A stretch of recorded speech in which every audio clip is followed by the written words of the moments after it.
Kia ora, welcome to my presentation, my lecture on my thesis, an examination of white Pākehā young adults changing their religious identity in New Zealand. My name's Furborough. I'm one of the tutors in this paper, and it's been a joy to do this paper, and it's a real honour for me to present my lecture on my thesis topic. So, I did this thesis as part of my Masters of Sociology here at Waikato. So I do want to highlight that we are talking about religion here. Religion is a very personal subject, much like all the other subjects that we talked about gender or race, ethnicity. All of those things are incredibly personal. So I have taken an approach here in this, in my research, to look at declining rates of religiosity, why people have left religion, specifically Christianity. And in doing so, I've asked a negative question, right? So if you ask someone, well, why did you leave that group? Or why did you quit that job? Why did you do this or do that?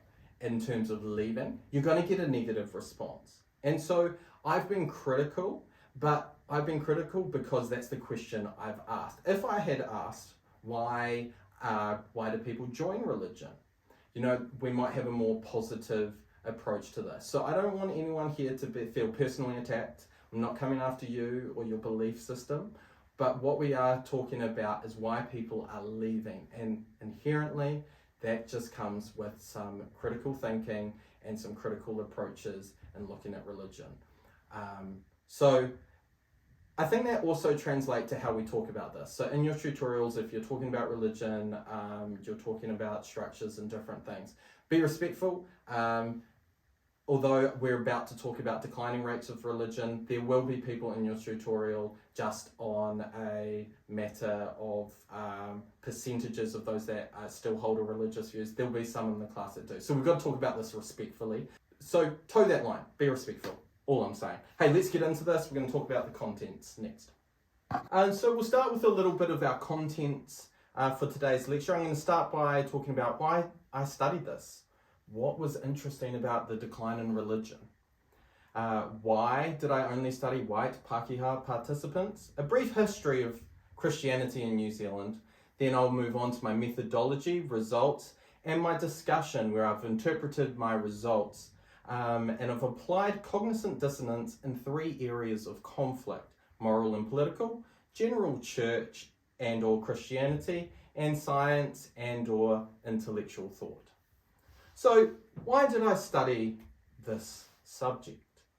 Well, firstly, religion has been an area of neglect, according to Ward, for the past 25 years. This is in the area of sociology in New Zealand. Sociology of religion I find particularly interesting. The study of people and how they interact with institutions, religious thought and history, grabs my attention, which I also recommend. Do something that you're interested in if you're going to do further research. And then census data. New Zealand census data gives us huge and clear trends of religious identification in New Zealand, and that's what we're going to move on to next. But also, not only did I see this in census data, but I saw it with friends that I grew up with. I saw it ad hocly in my life, so I thought it was something worth investigating. So moving on to decline in New Zealand. Now I've got 3 graphs on the screen here. The first graph on my left tracks the decline of Christianity in New Zealand. And you can see from this slide that there's a clear trajectory. It starts in 2001 and goes to 2018, but this is in no way when the decline started. It's just the latest census data that I was tracking. And so what we can see here is that the Christianity in New Zealand, in terms of self-identification, was a majority for quite a period of time.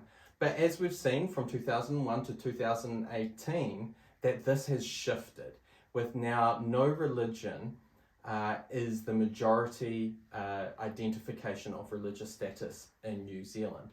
Now, if you're good at maths and you've gone, that doesn't quite add up to 100%.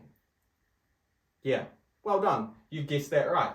What we've done here is we've only looked at non-religious non-religious versus Christian. So there's a whole lot of religions that are also defined in our census, Muslim, Buddhist, Hindu, that I haven't covered here, which just was outside of the scope of my research. But if you're interested in that, yeah, absolutely, have a look at that in the census data. Now, my research looked at young adults in particular, and that's where my next two graphs come into play. So what I've done here is I've looked at the cohort. So that is everyone born in a certain year period, and I've tracked them over given censuses. So we're looking at those born from 1989 to 1993. So I'll put my hand up that is me. And we can see them tracked from 2006 to 2018. And this shows a quite stark trend or change. And then on the furthest one, there we have 1994 to 1998, which doesn't show as clear of a change, but that actually tracks because they were about to hit their most formative years in terms of when we see religious change happen in data around the world and in New Zealand. So I would expect in the next census to see a even bigger jump here. And even if I'm not doing any study or further research, I will be getting the data out to see how these track in the future, because it's interesting. So moving on then, we've established here that there is clear trends, right? And that's a great thing in sociology as a reason why to do something, is if you can see a trend over many, many years in different locations, that's something that we need to study, we need to understand, we need to know about. And so that created a basis of why I decided to do this study.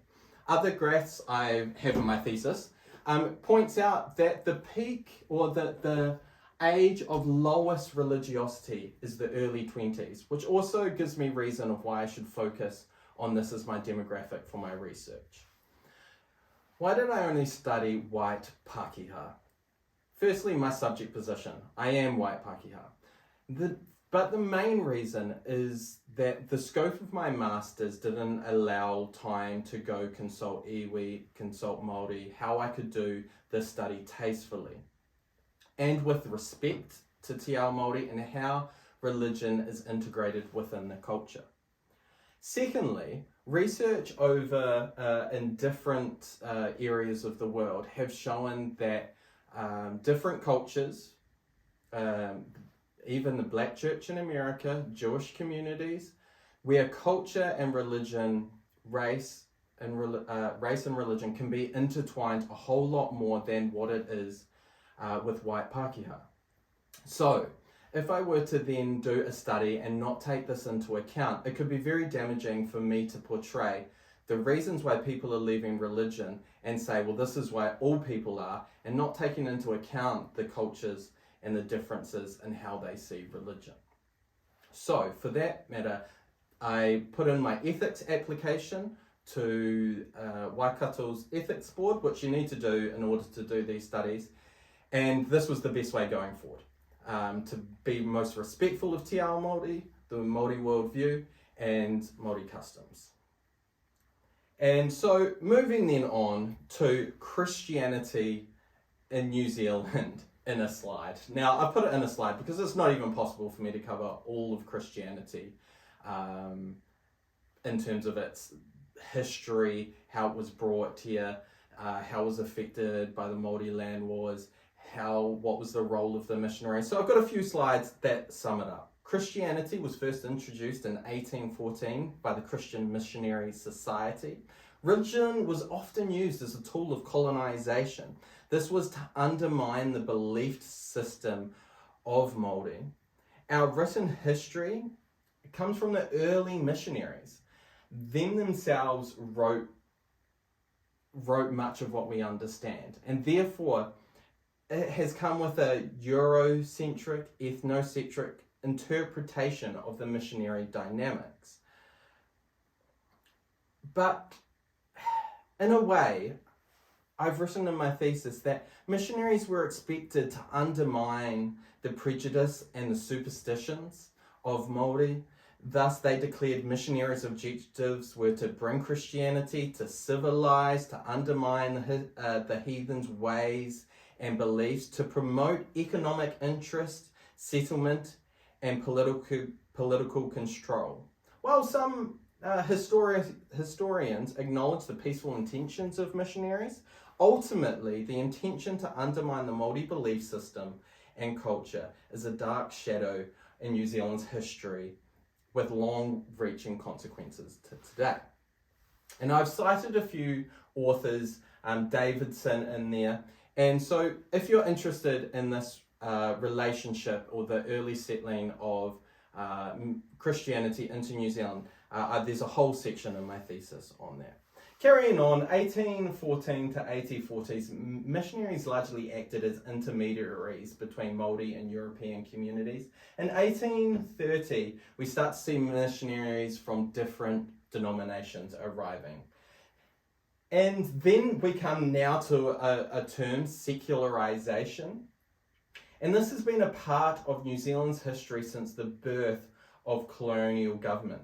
Secularization is an important term. That means that religion is put aside, that it's not ingrained, it doesn't take the religious values, structures of government. And so when our government was set up, there was no religion or state religion.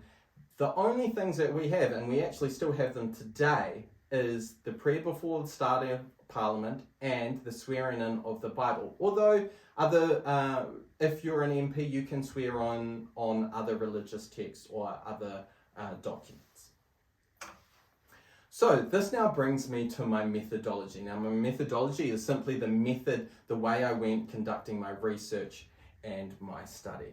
So my primary research my primary research question was, what are the factors influencing the decline of religious identity / affiliation with Christianity among white Pākehā 20 to 30-year-olds? Pretty much my title, right? But then we come into some secondary questions. What has the Christian values, beliefs, rules, and traditions played in this decline? Is there a contradiction between the childhood religious teachings and the young adult experience? So to answer these questions, I conducted an online survey.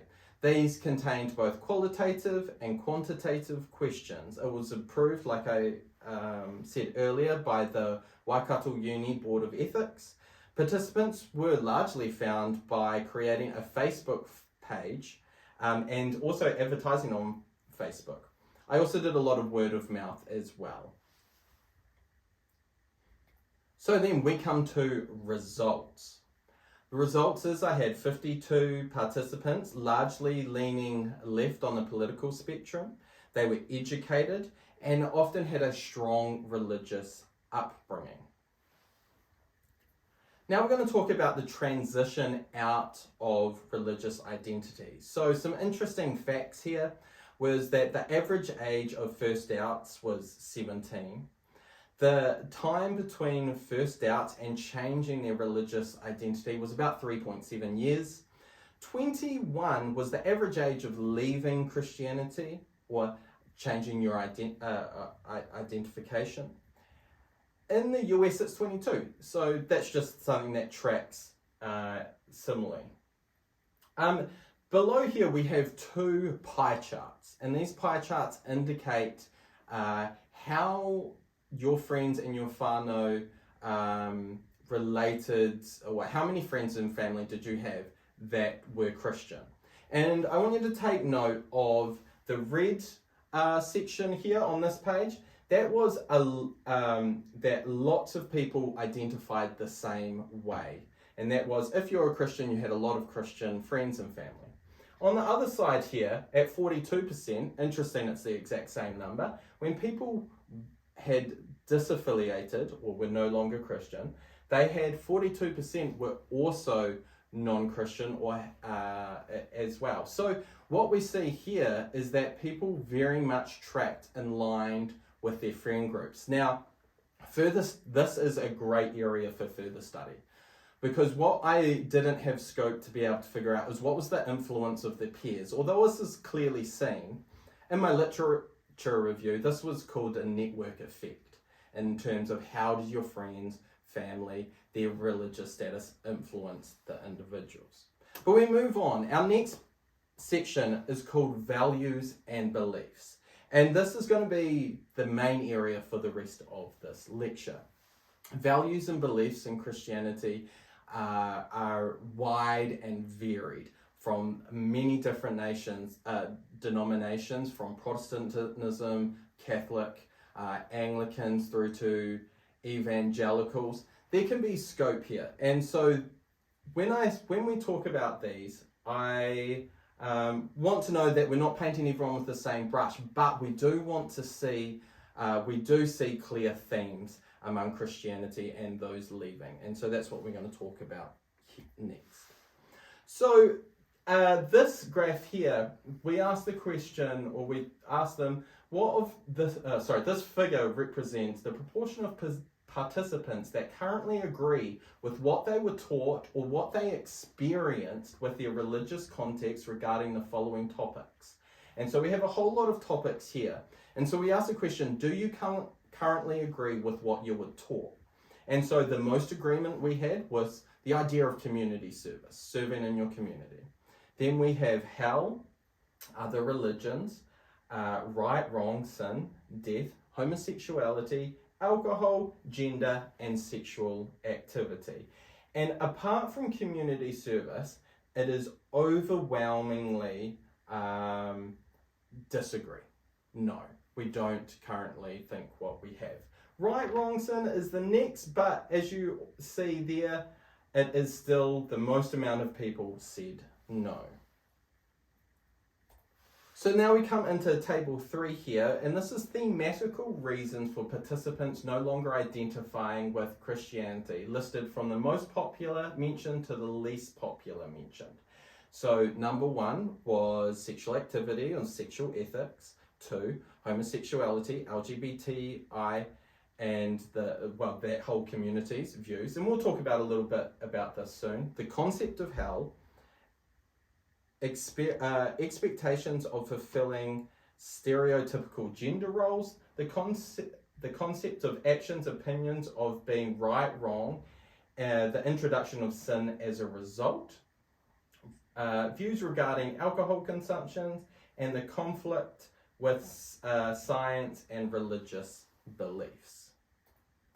Finally, here was my summary of both the quantitative and the qualitative information that I received, data from my survey.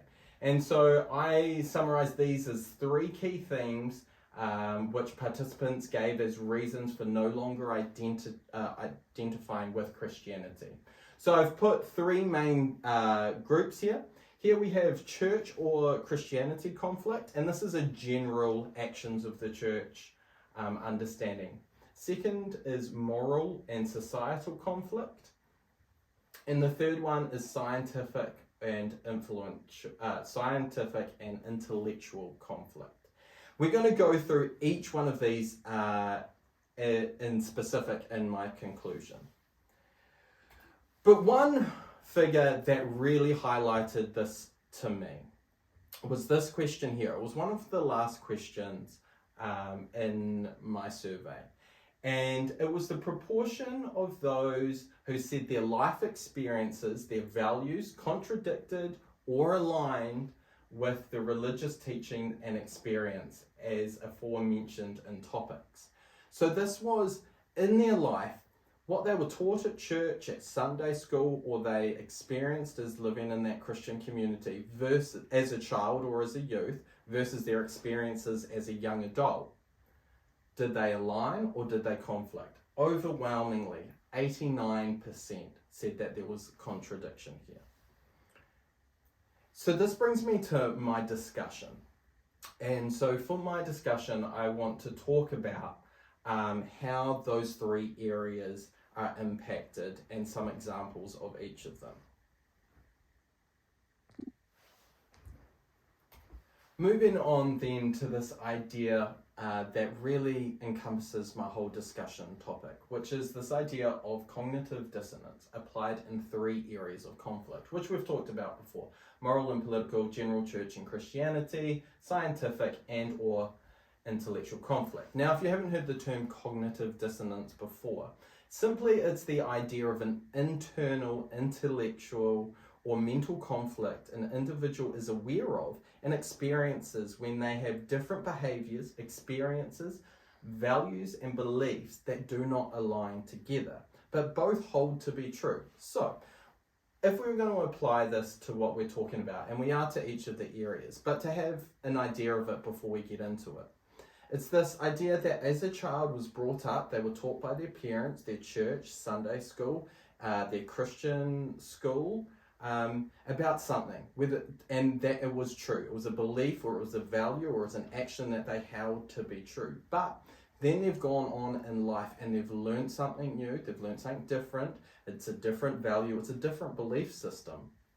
And now that is in conflict with what they held to be true, but they also hold this to be true. And then there has to be some reconciling. They have to figure it out. And when they can't, that's when we see a decline in religious identification, because their experiences overwhelmingly overrule what they were taught to be true. So, in what areas and how does this happen? Well, we're going to talk about moral and political first. We first want to look at the LGBTQI stance here, political, and the belief of right and wrongs in this space. Then we want to look at, or then we have sexual activity, which was the highest and the most talked about area of cognizant dissonance. This is sex education and purity culture. Secondly, we have gender, the application of stereotypical gender roles and different views on gender. Then we have racism and colonialism. And finally, political stance. And this is really focused on churches holding a right-wing view held by churches and Christians. And so over on the blue section, we have a quote from one of our participants, or a couple of quotes. But Christians' attitudes towards sexual activity and the emphasis placed on purity culture was described by many participants as psychologically damaging. One respondent stated that they disliked the monitoring of their modesty and the lack of positive conversations about women's sexuality and agency, whilst others likened purity culture to a cult that led to social pressures, bullying by peers and church youth leaders, and the suppression of female sexuality. So why is there cognizant dissonance here? Well, often participants talked about what they were taught about sex and whether it was right or wrong to have sex before marriage, or should a woman, what should a woman's sexuality be like, and all of these different things. So they were told something to be true. Then they went out in lives and they experienced it, or what they experienced around this issue of moral and political did not line up. And so they're like, well, what's true? And so that's where we have this outcome. Secondly, I want to highlight the LGBTQI, because this was common. And often participants said, and we'll see it in the next slide as well, but specifically towards this community, that they were brought up teaching that you should love everyone, that love is the foundation of Christianity. And so they believed that to be true, but then they were also told that the LGBT community, their love wasn't accepted, it was wrong, it was sinful. And so we have this conflict there. So now we're going to move on to general church and Christianity. I should also say, going back one slide, that there's quotes for each one of these sections. So if you're wanting to find out about any one of these in particular, go have a look at that section in my thesis, because I just don't have time to go through and talk about each one and how they apply. General church and or Christianity now. So here we have abuse witnessed or experienced by those within the community or by the church or church leaders. These could be both verbal, sexual. Then we have a judgmental environment or a judgmental nature of Christians. Some talked about how Christians are manipulative. Others talked about an unanswered prayer or a perceived absent God. Many asked the question, what about injustices, bad events of the world occurring in the world? How could God let this happen? Ideas around faith healings, Christian-based rules, and heaven, hell, and death. And then some biblical inconsistency around here. And so for all of these subjects, there's actually looking in at the conflict. You might say, well, how's this cognizant dissonance? But actually, if we take, let's say, manipulation, that they were taught that to love everyone, to be kind, and this just a general belief system about love thy neighbour. And a view and value system like that, and then when they experience manipulation in their late teens, or they see it, or things don't add up, that's where we see this cognitive dissonance coming in. So this is what one of the participants said. I also struggled with the church preaching of love your neighbour, help others out, when we're all equal, but not seeing this in practice. Rather, their lived experience was more likely to be love your neighbours means only those you like. So moving on then to the next section, which is scientific or intellectual. And so this started with a negative, participants described experiencing a negative view of science and scientific teachings. Then also talked about further education obtained, self-taught led to dissonance. So this is interesting. So those that were really struggling and wanted to think through their faith intellectually would go out and do research. Sometimes books, sometimes talking to others, maybe lectures, even in psychology, one participant brought up. They would go out and they wanted to methodically think through what they believed. Next, no observable or factual evidence to support God or Christianity. Creationism versus evolution, which is a key one as well. Questions unanswered by people of faith. So again, here's a participant started to question how relevant and true all the things we were brought up with. And they felt that their thinking is very different to what I grew up with. And so we had heaps of participants talk about the actual scientific area of conflict. But this idea of that their thinking had changed, it wasn't necessarily about a values, but they actually was a thought process that they went through. I think the creationism versus evolution one here is a pretty good one to explain how this went, is that they were taught, participants were taught about a 7-day creation story. So they were told that that was true, that was a literal account, but then they went to university or in high school, they were taught about evolution, and that was a direct conflict of what they were taught about, because they were also taught not just about that creation was true, but that the Bible was true. And if the Bible tells us that evolution is true, that Christianity is true, then, or creationism is true, then that is now a direct conflict with many different areas. So here's my final thoughts, and I do want to think about this a little bit in terms of the paper, ARTSC 111. We've got 4 different course concepts that by now you should all know. But this idea that our participants, well, we are all socialized in one way. We're socialized in our family structures, in our education structures, in our religious structures, and we're taught to believe and value things and act a certain way. And then as we go through life, different structures, different power relations, all have an influence on us, our ability to even Google things. And so over time, as different power structures, different individuals can speak in, actual socialization changes. Sometimes we call this secondary socialization.